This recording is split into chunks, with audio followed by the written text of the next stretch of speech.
Paul LaPolice, Jim Barker, and Bo Levi Mitchell, and this is the definition of nemesis, right? The Bombers win 9 of their last 12, all 3 losses to the Argos, and this last one makes the Argos 8-0 in Grey Cups against the Bombers. It's remarkable. Besides all the turnovers and Arbuckle being solid, Jim, why did they win this game? How did they dominate that second half? Physically, from the get-go, they dominated the game. The Bombers are used to playing Brady ball, and that means continuing to give him the ball. He only had 8 carries. Now, he had 80 yards, but 52 of those yards came on 2 plays. Other than that, he had 30 yards, and you're not going to win football games when you do that.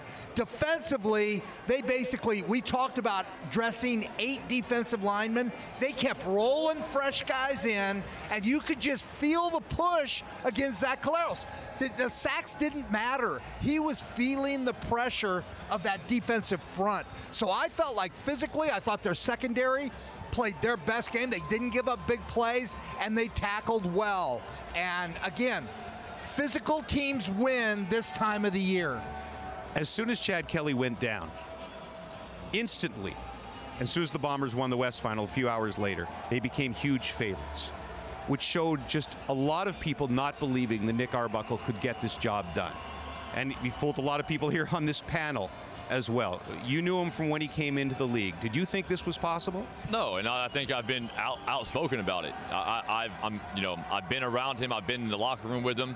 I didn't think that was going to happen today. I picked Winnipeg to blow them out, and not because of Nick Arbuckle, but he's not Chad Kelly, right? He's not trying to be somebody else. But what I do really respect about that is he went out there, he executed a game plan, and he did what it took to go out there and win a football game. This man made a lot of good throws today. Did he make a couple picks? Yes. Willie Jefferson, amazing play. Okay, he took a shot.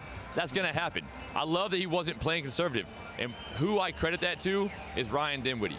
All right, Ryan Dinwiddie loses McLeod Bethel-Thompson 2 years ago in the Grey Cup, coaches Chad Kelly to a win in that Grey Cup.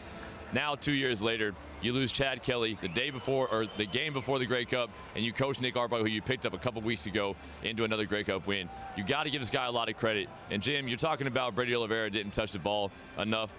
Ryan Dinwiddie made sure his best players touched the ball today, right? Kadeem got his carries, Polk got his touches. He did a great job of coaching this team to a Grey Cup championship. When we were sitting here at halftime, I asked Paul LaPolice about halftime adjustments. Clearly the Argos made the better ones, because this was a 1-point game at halftime, and they essentially blew them out. Yeah, the takeaway is obviously the biggest point of the game. So we talked 3 games the Argonauts played the Bombers this season, 15 takeaways by the defense. So that's incredible. This week, again, more takeaways. But the biggest thing that's got to happen, you never saw Winnipeg's offense in rhythm. Every time you thought they had one big play and then they scored a touchdown, but they never looked. Even when it was 10-9, they did not look like they were a team in rhythm. They never got enough first downs to even kick field goals. And that's attributed to that great defensive play, like you talked about the defensive backs. And let me pivot one thing. If you talk about a team win for the Argos, offensively, Nick Arbuckle and that offense moved the ball long. They were backed up a couple of times. Absolutely. They moved it all the way out, and then, hey, we're going to punt the ball. Now Brady ball is way backed up. They can't get first downs. That's how they won. It was great to see the compliments that they did to be able to make sure Winnipeg had struggled all game long. You guys have all talked about how the losses are more devastating than the wins are exhilarating.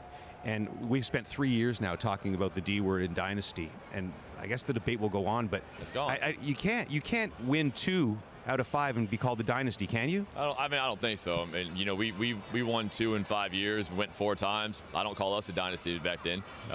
You're losing 3 games, man. This is what makes the CFL, the Grey Cup, makes football so great.